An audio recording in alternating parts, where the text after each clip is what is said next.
Hey everybody, it's Carl, and one of the coolest things in Savage Worlds is the dramatic task. And so I want to talk about that today and add some drama to your game.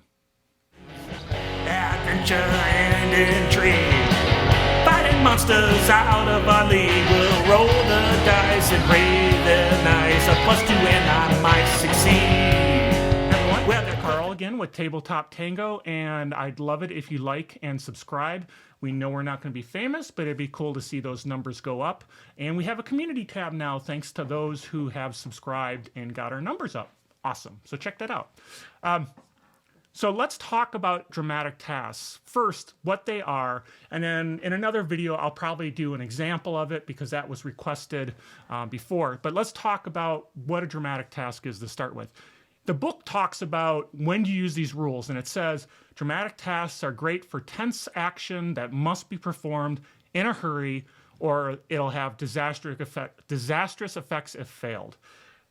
Makes sense. It really is a great abstraction to kind of a multi-stage or difficult scenario that you have to work through, that if something bad happens or if you fail, something bad's going to happen. They use in the book diffusing a bomb, but it could be anything from trying to start up the steam engine to keep the well from flooding and destroying everything on Oak Island so you can't get the treasure. It can be anything like that that adds tension.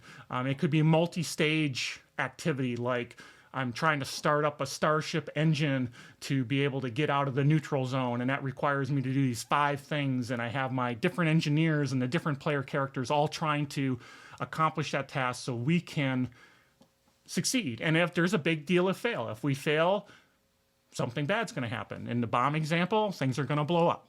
So let's talk about the things that go into a dramatic task. So let's start with kind of the core mechanic. So let's talk about running a dramatic task. So essentially what the players are trying to do is collect a number of tokens to define whether they're successful or not. And that's defined, the number needed is defined by the game master based on difficulty. You'd need to do it over a certain number of rounds, and you get a number of rounds based on how difficult it is. So number of tokens over a number of rounds.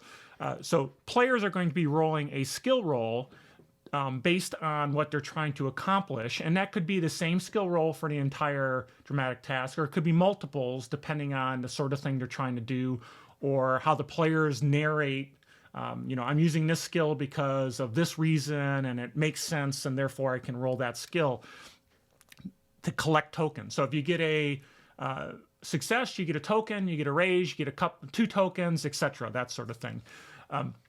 To actually execute, you deal cards to each player just like you would in kind of an initiative. If a player gets a club as part of their the card they get, they then get a -2 on their roll because that was a complication, and bad things can happen because it's more difficult. One of the interesting things is on a regular roll, if you get a critical failure, the double ones, you lose a token. So that's a bad thing. On a complication, if you get a critical failure, the whole task fails. So lots of players, they decide not to go on the club turn, and the penalty to that, of course, is you don't have any chance to get tokens. And if it's a difficult task, you don't want to lose a turn to get that potential to get tokens. So that's a trade-off. So that's the basics. That's it. That is a dramatic task. But what makes them interesting is kind of the nuances that go around that. The important thing that I think really makes a dramatic task interesting is the fact that you as a game master allow the players to use kind of their narrative control of the game to define whether they can use a certain skill or not. So, for example, in the Helix Nebula situation, which is one of my favorite games that I play at conventions, and it's available on Drive-Thru RPG if you're interested, at some point the players need to start an engine. The starship's engine. And so it's, and I'll talk about it in a second, it's a multi-stage task, but each player has different skills. So there's people who've got science skills, there's people who've got repair skills, there's people who've got, other things that they're capable of doing. There's kind of a security type person. And so they try to use their narrative muscle to say, here's what I'm doing that helps drive the situation forward so I can use one of my best skills. That's kind of the fun part. So obviously somebody with repair, it's easy. It's like, oh, I'm going to try to get in there and wrench on the engine and see if I can get the part unstuck so I can start it. The security guy may be saying, oh, well, what I'm going to do is hold back these creatures that are attacking or whatever it is that's standing in our way, and I'm going to use my fighting to do that. The scientists, of course, could say, hey, from a science standpoint, there's the most efficient way to do this, and I can use my own calculations to help try to push this forward. So there's a lot of interesting things you can do from a narrative standpoint of the players, and that's kind of what makes dramatic tasks interesting, not just, hey, I'm using skill, I roll, I'm getting tokens. You need to ratchet up that dramatic, feel, that action, So the nuances, there's some nuances that go into how they're set up. So the first, of course, is the game master defining whether it's a single player task or whether it's a multiplayer task. Single player task makes sense if it really is only one person can work on it. Multiplayer task is, like I just mentioned, each person could have a piece of the puzzle to solve. I don't use a lot of single player kind of tasks or dramatic tasks because I like to have all my players involved, and there's always something about a dramatic task that has multiple layers and different things going on. For a single player, maybe it's that lone hacker who's away from the group. All the group is doing research or working on other things, and that one hacker is trying to get that computer set up, install the Trojan, download all the code, do all that kind of stuff while there's a potential of somebody coming in. And so the dramatic task is get all that done. And so they might be using multiple skills. They'd be using their electronics and their hacking and maybe even their stealth because somebody walked by the door at the right time and they had to hide. Okay, one person got it. Multiplayer could be the same situation, but all the players are there. And now you've got somebody with great stealth who's trying to sneak around and check where the guards are so he can warn the hacker. You might have, again, the tough guy or the battle-hardened guy who may be trying to knock people out and drag them in the closet, if that's okay, and it's not a pure stealth mission, before they get to the player. Somebody with powers in kind of an urban fantasy, they may be using those powers to help out in some way, invisibility or whatever it is to help out. So now you've got multiple players all helping out that dramatic task, and that's kind of cool. That's much more fun, I think. So the next thing that's important is sort of the stakes. So I mentioned you're gathering tokens to be successful. Well, how many tokens do you need? The book talks about, for like individual players, there's a challenging one, which is 4 tokens in 3 rounds. If it's really difficult, it's 6 tokens in 4 rounds. If it's complex and has multiple factors, it might be 8 tokens in 5 rounds. And that's for an individual task. For multiple, the book talks about kind of on average, you'd expect one player to be able to get 1 token per round. And so if you got 5 players, that's 5 tokens per round. How many rounds makes sense? And then you bump it up or drop it down depending on how difficult it is. So if it's something that's really difficult, maybe you got to add a few tokens that they have to gather, maybe 1 extra per player if it's really hard. So it's an art. It's a little bit of an art to define that. But, in the end of the day, you don't want to make it an impossible task, especially because it's a dramatic task. The stakes should be high. You're not going to do a dramatic task for, picking a lock on a door. You're going to do dramatic tasks like they say in a book, bomb going off, trying to get into that computer system of the bad guy and get things, all set up like I was mentioning, starting that starship engine in the climax of the game. Something that's got real stakes. So it's an art, figuring out how to get just the right number to make it challenging, but not make it so hard that it's really impossible for the players to get there. Unless they got a lot of bennies, and this is your chance to bleed those bennies, and the players are going to throw them down. So anyway, that's part of that. So like I said, I really like the multiplayer one because we can define lots of different tasks.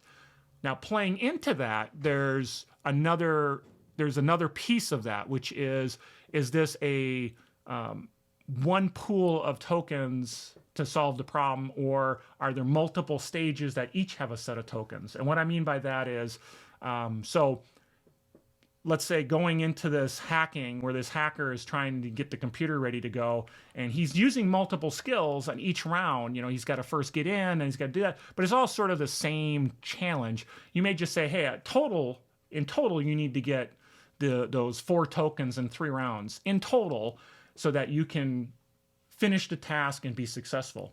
In something like starting the engine, I had multiple things defined. You know, you had to pull the breaker, and then somebody had to prime the system, and then somebody had to clear out this goo that was plugging something up. And then at the end, somebody's got to get to the main breaker and push the button, and the whole thing just starts up.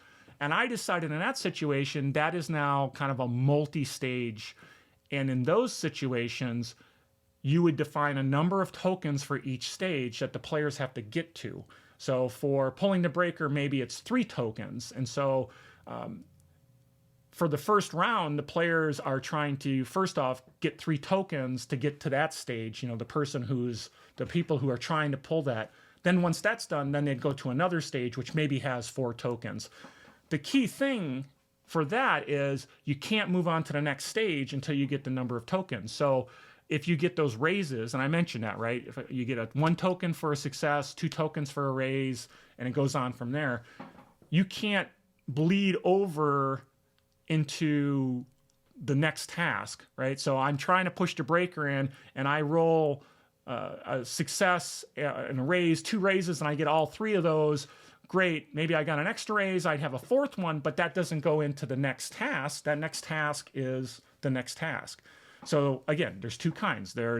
I just have to get the whole pool by defining those skills I'm going to use each round, and then I've got stages that I have to go through. The stages are more difficult, so you got to be careful not to make too many tokens required, because again, they can't use all those raises to just keep filling the pot, you know, filling the pot of the tokens they need. They're going to have to first fill this pot, then fill that pot, then fill that pot. So you got to have less tokens. So again, it's an art figuring that out. So really cool that you get to ratchet up that drama. As I said, the big thing is this is a very narrative tool. So if you're just running the mechanics, it's going to be kind of boring. It's going to be just the same as everybody roll a stealth roll to get in the building. Everybody roll this roll to do this. Roll a notice roll to see if you saw the guard before you got to the main computer system. Now roll your computer stuff. Yeah, kind of boring. The whole point of a dramatic task is add that drama. So make that narrative piece of it. You know, the guards are coming. You see them walking by the door while you're trying to get the computer. What skill are you going to use, and how do you define it? Well, in this situation, I'm going to use stealth because I'm going to hide from the guards, or, you know, that sort of thing. And it gives the players a chance to come up with really creative ideas that lets them use the skill that they're best at. You can also then, another thing you can do though is say, hey, you can't just keep using the same skill.